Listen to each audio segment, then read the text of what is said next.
You must decide to act. You must have the discipline to act. Now, here's what's important about discipline. One discipline affects another discipline. All disciplines affect each other. In fact, here's a good philosophical phrase. Everything affects everything else. Nothing stands alone. Don't be naive and say, this doesn't matter. Of course it matters. It all matters. Some things may matter more than others, but everything matters. Every new discipline makes a difference. That's why action is so important. The smallest action, the least action, the action that you won't think will matter, it all matters. Take it. Because when you start accomplishing and the value starts to return, you'll find inspiration to do the next one and the next one and the next one. Self-expression. Isn't self-expression really self-direction? How you think, how you move, how you motivate yourself? It is. And ambition is a result of self-direction. Positive self-direction says, I know who I am and I know where I want to go. I am accumulating knowledge and experiences and feelings and philosophies that will help prepare me for opportunities that I know will show up without notice. Positive self-direction. You know who you are and where you want to go. You've already spent a great deal of time thinking about it. You've been working on the parts of your personality that will make you better. Working on your attitude. Working on your health. Working on your time management skills. Putting it all down on paper. And you constantly see yourself in the place that you want to be. As you talk with yourself every day, how often do you ask, is what I am doing today getting me closer to where I want to be tomorrow? Am I making the daily adjustments necessary? Am I doing all that it takes? Will I keep on doing it until? Direction determines destination. Here's a question you need to ask yourself. Are all of the disciplines that I'm currently engaged in taking me where I want to go? What an important question at the beginning of the month, at the beginning of the week, at the beginning of the day. We say that self-discipline is self-control. It's self-mastery. Now, the payoff for practicing self-discipline is immediate. People think, well, geez, I get these rewards way down in the future. No. There's an immediate reward. There's a wonderful line in spiritual development that said, you are not punished for your sins, but by them. In other words, there are things that you do that are harmful to you that cause immediate detriment. But you're also rewarded for the good things that you do, and you're rewarded immediately. So what we know is when you practice self-discipline, you actually like and respect yourself more. And you know, and I know, that how you feel about yourself on a minute-to-minute basis. Do you feel that you're a good person? Do you feel that you're a likable person, a successful person? The more you like yourself and respect yourself and value yourself on a minute-to-minute basis, the better is your attitude, the better is your reaction to other people. You just feel happy inside. And wonderfully enough, when you practice self-discipline, when you exert yourself to do what you know you should do, even though there's endless temptations to do something fun and easy, when you discipline yourself to do it, your self-esteem goes up. You actually like yourself more. Your self-image improves. You actually see yourself as a better person. And of course, as you know, your self-image determines your performance. While there may be many answers to this question, the fundamental answer is the absence of discipline. Applying all that we know. That's the key word, discipline. Self-discipline. We might add one more word here, consistent. Consistent self-discipline. Better than knowledge is applied knowledge. And once we've applied our knowledge, we must study the results of that process. Apply our knowledge, study the results. Refine our approach. Finally, by trying and observing and refining and trying again, our knowledge will inevitably produce worthy results, admirable results.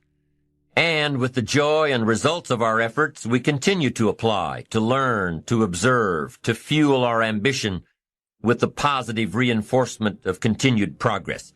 Pretty soon, we'll find that we're swept into a spiral of achievement, a vertical rise to success. But for this whole process to work for us, we must first master the art of discipline, self-discipline, consistent self-discipline.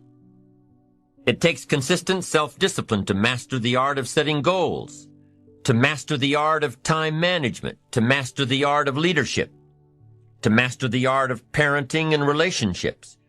If we don't make consistent self-discipline part of our daily lives, the results we seek will be sporadic and elusive. It takes a consistent effort to truly manage our valuable time, or we'll be consistently frustrated. It takes discipline to conquer the nagging voices in our minds, the fear of failure, the fear of success, the fear of poverty, the fear of a broken heart. It takes discipline to keep trying when that nagging voice within us brings up the possibility of failure. People who are going to be really successful in the future are willing to make sacrifices in the present in order to guarantee that future. And by sacrifices, we mean they're willing to put in the long hours. They're willing to get up earlier. They're willing to work harder. They're willing to stay later. They're willing to invest and save their money, even though they don't have a lot, knowing that with compound interest, it will grow and grow over time. They're willing to spend an enormous amount of time investing in their children, knowing that this investment in their children, in time and love and affection and support, will pay off for decades and generations, even into the lives of their children and grandchildren. So sacrifice is the critical word, and sacrifice means that you have the ability to discipline yourself. You have the ability to delay gratification in the short term so that you can enjoy far greater rewards in the long term. Now here's the other side of discipline. If there's considerable time that passes between the moment of awareness and the time of our implementation, then that is called procrastination. Doing it tomorrow instead of today. Procrastination, an almost exact opposite of discipline. The voice within us says, get it done. Discipline then says, do it now. Do it to the best of your ability, today, tomorrow, and always, until finally the worthy deed becomes instinctive. Procrastination says later, tomorrow, whenever I get a chance. In every circumstance we face, we are constantly presented with these two choices. Do it now or do it later. Discipline and procrastination. A choice between a disciplined existence, bearing the fruit of achievement and contentment, or procrastination, the easy life for which the future will bear no fruit, only the bare branches of mediocrity. The rewards of a disciplined life are great, but they're often delayed until some time in the future. The rewards for the lack of discipline are immediate, but they are minor in comparison to the immeasurable rewards of consistent self-discipline. An immediate reward for lack of discipline is a fun day at the beach. A future reward of discipline is owning the beach. For most, we choose today's pleasure rather than tomorrow's fortune. So how can you get rid of the easy distractions? How can you keep your mind on what you're trying to do? How can you keep an attitude of doing it all and doing it now? How can you make the choice of discipline over procrastination? The person you see in your mind will be the person that you will be on the outside. And the wonderful thing is when you practice self-discipline, especially in exercise, for example, but even in hard work, your brain releases endorphins.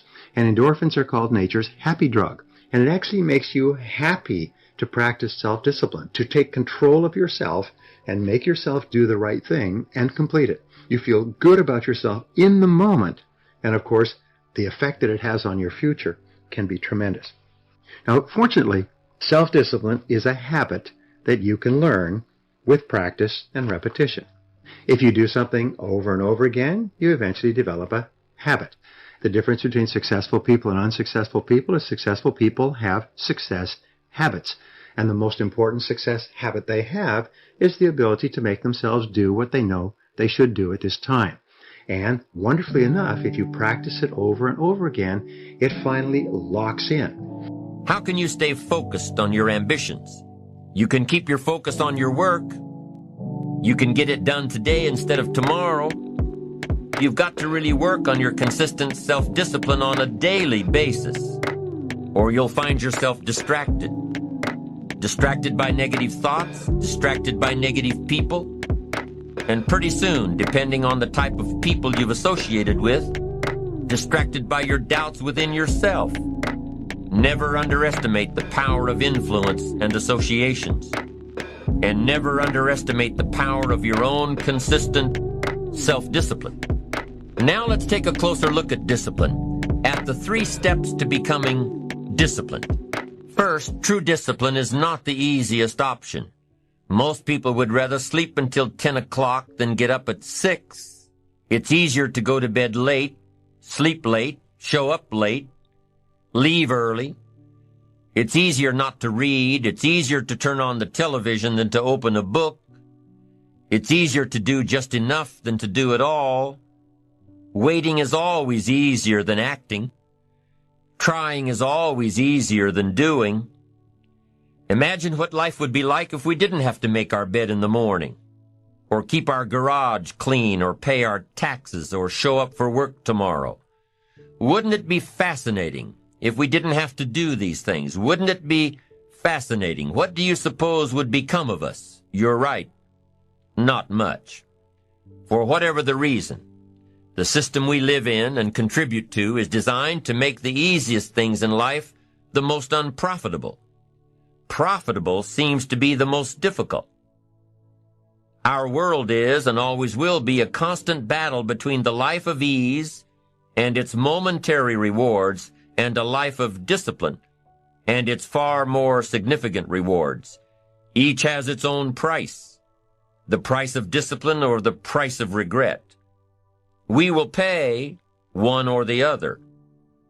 What we wish we had done is the voice of regret, speaking in a sorrowful tone at a time when there is no going back. This is regret. No second chance. No what would I do differently. Choose one or the other, but both will have their price, the price of discipline or the price of regret. One costs pennies, the other a fortune. The first lesson of discipline is that it isn't the easiest option. The second lesson of discipline is that it's a full-time activity. And we've said that the best form of discipline is consistent self-discipline. You see, the discipline that it takes to make your bed every day is the same discipline necessary for success in the world of business. The discipline to organize your garage is the same discipline to organize your business. All disciplines carry through to affect all parts of our lives.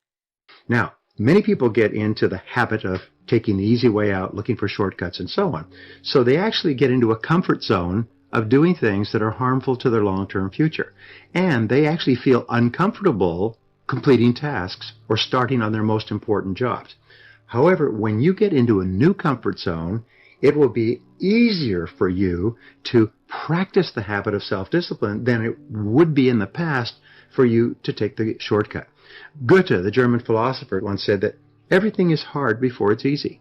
Everything is hard before it's easy. So developing the habit of self-discipline is hard. And be patient with yourself, because you slip back all the time. All your life, you'll be slipping back. All your life, you have to fight this battle. You never get it to the point where it's locked in forever. Every morning you get up and that alarm goes off and you say, do I sleep a little longer or do I get up? Every time you look at a list of things to do, you say, do I start with the most important thing? As they say, do the worst first. Or do I do something that's fun and talk to a friend or make a phone call? You've got to fight this battle every single day. But every time you fight and win, you feel better about yourself. We must set up our inner boundaries, our codes of conduct, or our thoughts will be confused. And with confused thoughts, we'll end up being confused, hopelessly lost in the maze of life. And confused thoughts produce confused results. Look around you at this very moment in time. What might you be doing that needs attention? Perhaps you're on the brink of giving up, or starting over, or starting out. And the only missing ingredient to your incredible success story in the future is a new and self-imposed discipline that will make you stay longer and try harder and work more intensely than you ever thought you possibly could.